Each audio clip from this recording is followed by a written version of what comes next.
जामनेर तालुक्यातील ताज्या बातम्या व ठळक घडामोडींसाठी पाहत राहा JBN महाराष्ट्र।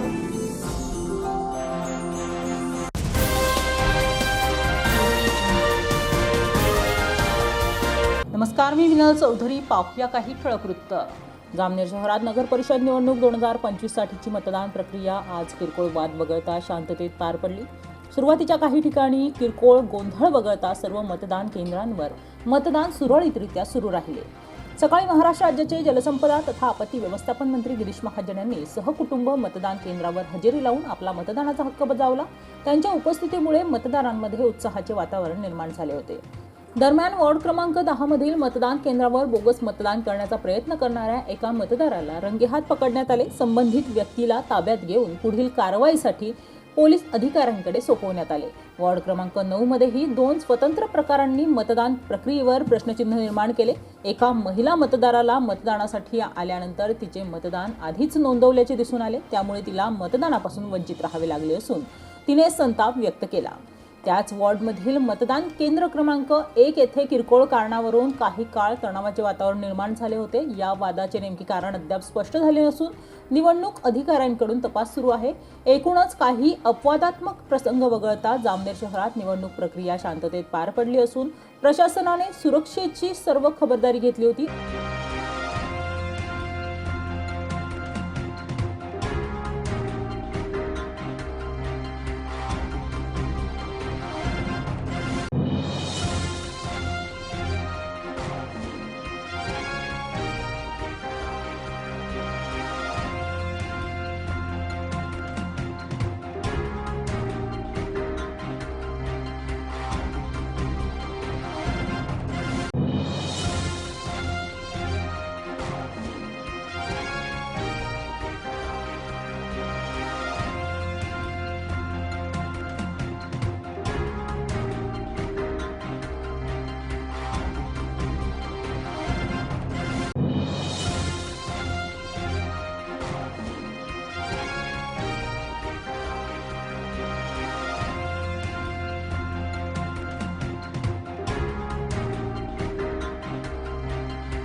नगरपालिकेची निवडणूक आहे जामनेरला। सर्व राज्यभर या ठिकाणी नगर परिषद नगरपालिका यांच्या निवडणुका सकाळपासून सुरू झालेल्या आहेत। मोठा उत्साह मतदारसंघात म्हणजे मतदारांमध्ये या ठिकाणी आपल्याला बघायला मिळतो।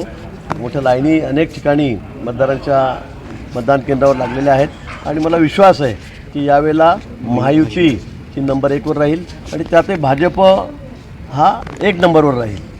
आणि म्हणून मी मतदारांना पुन्हा विनंती करणार आहे की बाबा आपण सर्वांनी मतदान करावं, कोणीही मतदाराशिवाय राहू नये।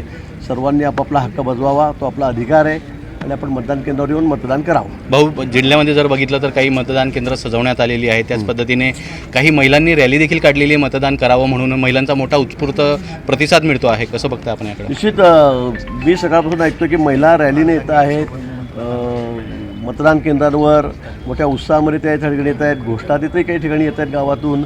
मला वाटतं चांगलं आहे, लोकांमध्ये परिवर्तन होतं आहे। पर्सेंटेज त्या ठिकाणी मतदाराचा वाढत चालला दिवसेंदिवस आणि वाढलं पाहिजे, कारण हा अधिकार आहे मतदाराचा, हा प्रत्येकाला आहे आणि तो बजावला पाहिजे। मला असं वाटतं जिवंत आपल्याला लोकशाही ठेवायची असेल तर सर्वांनी मतदान केलं पाहिजे, आपल्या हक्काचा माणूस या ठिकाणी निवडून दिला पाहिजे। जामनेर हा भाजपाचा बालेकिल्लाच म्हटला जातो। इथं या ठिकाणी साधनाताई असतील ह्या बिनविरोध आलेल्या आहेत आणि आज तुम्ही परिवारासोबत मतदानाचा हक्क बजावायला आलेला आहेत। काय वाटतं, भाजपची सत्ता पूर्ण बसेल?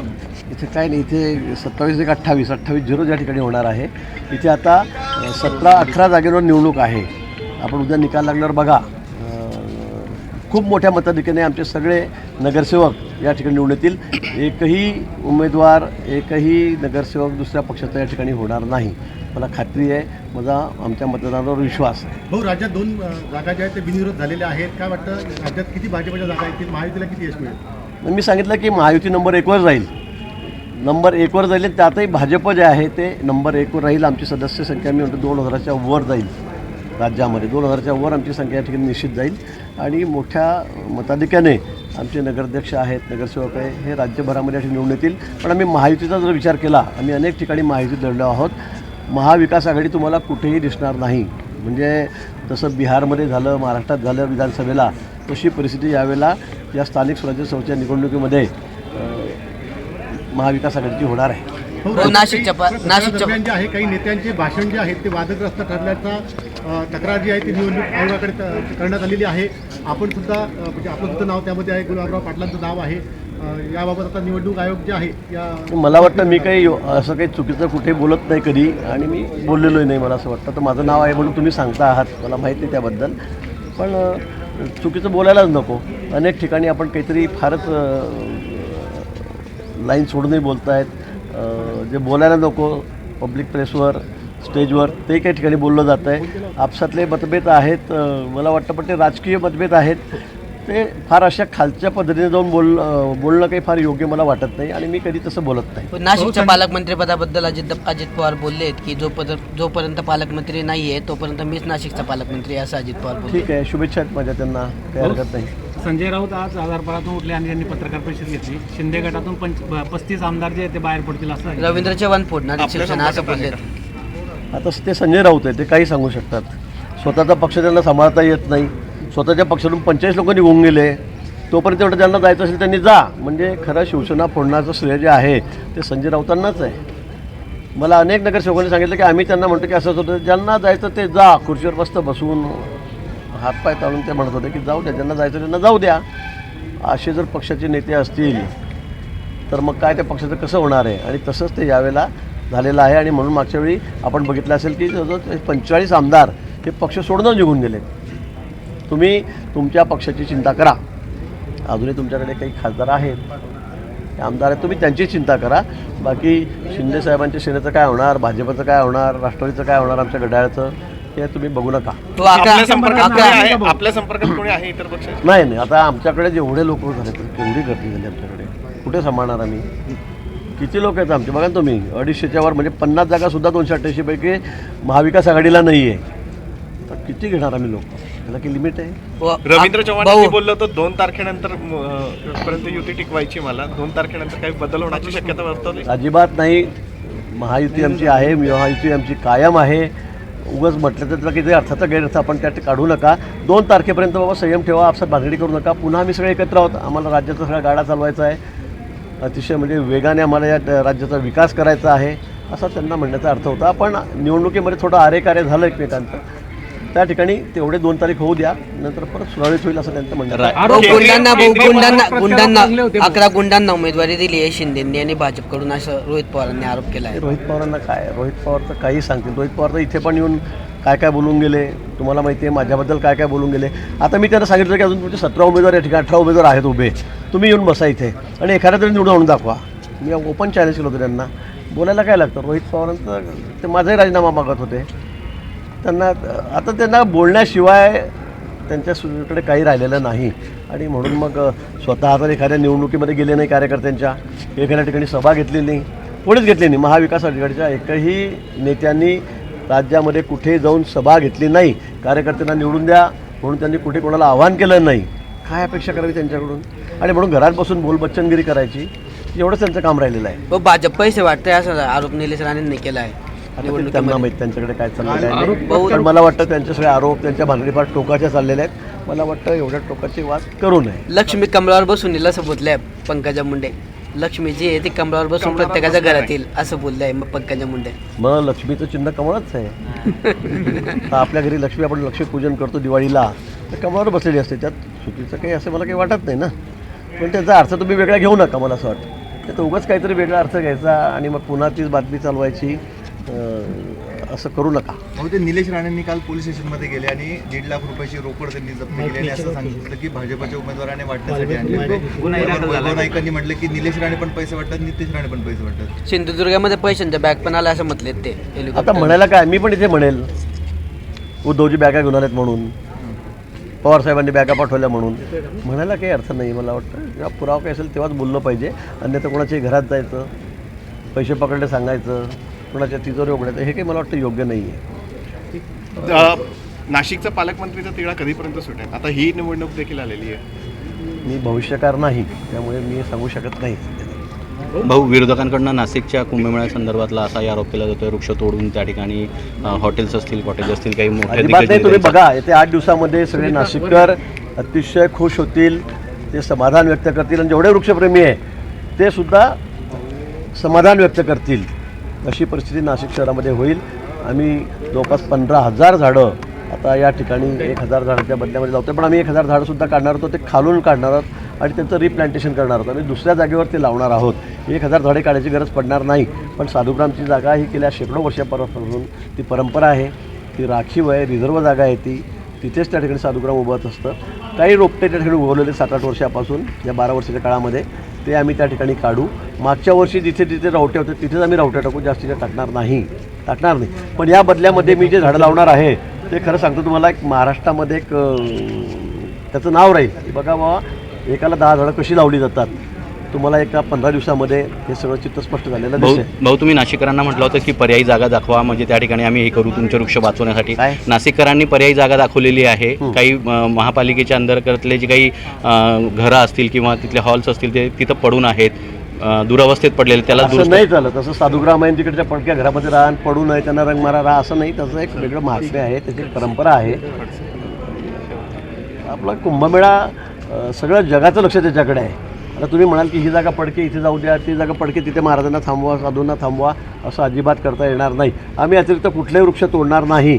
आणि तोडली तर एका हजाराला 10,000 15,000 झाडं मी लावेल. आणि तुम्ही बघाल ती झाडं कशी आहेत ते बघितल्यावर सगळे नाशिककर समाधान व्यक्त करतील आणि अक्षरशः आम्हाला शाबासकी देतील की सरस यांनी काय चांगलं काम केलं नाही म्हणून. मी असं नुसतं तातूर नुसतं लावायचे सांगायचं घोषणा असं नाही होणार. मी 10-10, 12-12, 15-15 फुटाचे झाडं आणतो आहे. मी स्वतः हैदराबादला बोललो आहे, व्हिडिओवरती झाडं बघितलेली आहेत, खड्डे खोदायला सुरुवात केलेली आहेत. वरती नाशिककरांना अतिशय म्हणजे समाधान वाटेल, आनंद वाटेल अशा पद्धतीने आम्ही 15,000 झाडं लावतो आहे आणि त्याचं संवर्धन आम्ही करणार आहे. त्याला ड्रीप करणार आहे, त्याला खतं देणार आहे आणि 2-3 वर्षामध्ये तुम्ही बघाल की त्या ठिकाणची परिस्थिती किती बदललेली आहे. काल खडसे पुन्हा बोलले तुमच्यावरती, खडसे बोलले महाजन वाया गेलेला माणूस. त्यांना म्हणा कमळाचं काम करा म्हणा साहेब तुम्ही आता आमच्या कमळाला निवडून आणा म्हणा. भाऊ, शेवटी त्यांना कमळाचं काम करावं लागतंय राष्ट्रवादी सोडून. काय वाटतंय भाऊ, कसं पाहताय? आणि भुसावळमध्ये काय कमळाचा उल्लेख म्हणाले केला सांगा, ते काय म्हणाले? वाया गेलेला माणूस. काय गेलेला? अच्छा, वाया गेलेला माणूस आहे मी, असं खडसे म्हणाले. आता मी काय बोलू त्यांच्याबद्दल? या माणसाला स्वतःचं चिन्ह काय हे समजत नाही सध्या. म्हणजे भुसावळला गेले तर काही वेगळं सांगतात, वरणगावला गेले तर काही वेगळं सांगतात, ट्रॅव्हरमध्ये गेले तर काही वेगळं सांगतात, मुक्ताईनगरला वेगळं सांगतात. मी म्हटलं ना, काय होता माणूस, काय झाला, कसा वाया गेला. आता तुम्हालाही कळतं की नाही? अख्ख्या राज्यभरातल्या लोकांना आश्चर्य वाटतं की बाबा मुख्यमंत्र्याच्या रेसमधला हा माणूस पण असं कसं काय वागू शकतोय. आता इकडे म्हणतो मी कमळाचा प्रचार करतोय परिवाराची. अरे बाबा, आमच्या कमळामध्ये तुमचा परिवार कसं काय घालताय? तुम्ही तुमचं काम करा ना बाप बेटे. हां, आमच्या त्या छोट्या ताई आहेत आमदारकीला पडल्या 2 वेळा, त्या तुम्ही करा तुमच्या पक्षाचं काम. असं बळजबरी काय घुसता तुम्ही इकडे तिकडे? हां, काही आम्ही तुम्हाला आमंत्रण दिलं, बोलवलं, परिवाराचं. तर परिवार तुमचे 4 पक्ष आहेत, म्हणजे प्रत्येक वेळेला तुम्ही असंच करणार का? हे उभं राहिले की याच्याकडून, ते उभं राहिले की त्याच्याकडून, सगळे चिन्ह झाले त्यांच्या ताटपून, कुठलं चिन्ह त्यांनी सोडलं नाही. म्हणजे इतकी वाईट अवस्था. मलाही वाईट वाटतं. एकेकाळी आमचे ते सहकारी होते, म्हणजे आम्ही सोबत काम केलेलं आहे, आमचे नेते होते, पण त्यांची ही परिस्थिती बघून खरं मलासुद्धा आता इतकं वाईट वाटतं की काय माणूस राजकारणामध्ये दुर्बुद्धी सुचली की कुठून कुठे जातो. याचं जिवंत उदाहरण म्हणजे खडसे. तर कमळ विसरायला तयार नाही भाऊ, त्यांच्या डोक्यातून कमळ जात नाही. त्यांचं प्रत्येक वेळेला हे बघा, आता लोकसभेला मी सुनेचं काम करतो, लगेच कमळ हातात घेतलं, लगेच विधानसभा लागली मग मी आता तुतारी वाजवतो, म्हणजे तुतारी वाजवायला गेले. आता इथे भुसावळला गेले तर म्हणजे घड्याला मतदान करा, कुठे म्हणतात मशालला मतदान करा. त्याची भूमिका काय, त्यांचा पक्ष कोणता आहे हे त्यांना समजत नाही सध्या. त्याच्यामुळे जे तोंडातील ते चिन्ह बोलतात ते कुठे थोडं आता मला वाटतं वयामानाने होतं ते. मुक्ताईनगरमध्ये त्यांच्या पक्षाचा उमेदवार नाहीये, म्हणजे चिन्हच पुढे बघायला नाही मिळालं राष्ट्रवादी शरद पवार पक्षाचं मुक्ताईनगरमध्ये खडसेंच्या. म्हणजे मोठे त्यांना आधी हे विचारा की त्यांचा पक्ष कोणता आहे आणि त्यांचं चिन्ह कोणतं आहे हे तर त्यांना विचारा. 5 ठिकाणी प्रचार करतात, 5 वेळ चिन्हाचं सांगतात आणि विशेष करून कमळाचं सांगतात. त्याला काय बोलावं त्यांच्याबद्दल, जाऊ द्या त्यांचं ना. तब्येत वयामानाने ते बोलतात. त्यांना कमळामध्ये घेणार का आपण? कुणाला खडसेंना कुणाला खडसेंना कमळात घ्यायचं असं कधी घेतलं असतं. चला काय सल्ला राहील त्यांना भाऊ? काय नाही, तब्येतीची काळजी घ्या. तब्येत अस्वस्थामुळे मानसिक अस्वस्थामुळे ते त्या ठिकाणी असं बोलतायत. आता तुम्हीच बघा ते काय काय बोलतायत. तर आता मला सांगा, परिवाराचा आणि पक्षाचा काही संबंध येतो का? तुमच्या परिवारात सगळेच पक्षाचे लोक आहे, सगळे तुम्ही 4 जणांनी 4 पक्ष वाटून घेतलेले आहेत. आता मग परिवाराचा प्रश्न आहे. काय परिवाराचा प्रश्न आहे? अरे बाबा, आमच्या पक्षामध्ये तुमचा परिवार घालू नका. रक्षाताई आमच्या आहेत, त्या खासदार आहेत, मंत्री आहेत, त्या आहेत आमच्या. तुम्ही कशाला मध्ये मध्ये, मी सांगितलं नाही का की एखाद्या गावात बँड वाजायला लागला की 2-4 लोक असे असतातच की त्याच्यावर लगेच धाड धाड धाड नाचायला लागतात तिथे. अरे पण कोणाचं लग्न आहे, कशाचा बँड आहे, काय आहे, काही माहीत नाही, पण हम नाचेंगे. तसं बेगाने शादी में अब्दुल्ला दिवाना, नाचो नाचो. खडसे परिवाराची लढाई म्हणे, मुक्ताईनगराची चंद्रकांत विरुद्ध खडसे परिवाराची एक लढाई असं अरे बाबा, पडल लढाई. तुम्ही तुमच्या पक्षाचे लोक उभे करा ना. तुमचं काय, त्यांचं कोणत्या पक्षात सध्या ते शरद पवार गटात आहेत. मग तू तरी वाजवा ना तिथे. तुम्ही कशाला आमच्या पक्षामध्ये बळजबरी घुसतात? काही गरज आवश्यकता नाही ना. पण आता यांना कोणी विचार, यांचं अस्तित्व राहिलेलं नाही. 7 लोकांची ग्रामपंचायत सुद्धा निवडत नाही. नगरपालिका तर फार दूरच राहिली आता.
या बातमीत इथेच थांबूया. ताज्या अपडेट्ससाठी www.jbnmaharashtra.com या आमच्या वेबसाईटला लॉग इन करा. तसेच यूट्यूबवरील आमचे व्हिडिओ पाहायला विसरू नका आणि गुगल प्ले स्टोअरवरील JBN न्यूज ॲप डाउनलोड करून JBN Maharashtra news channel live पहा. नमस्कार.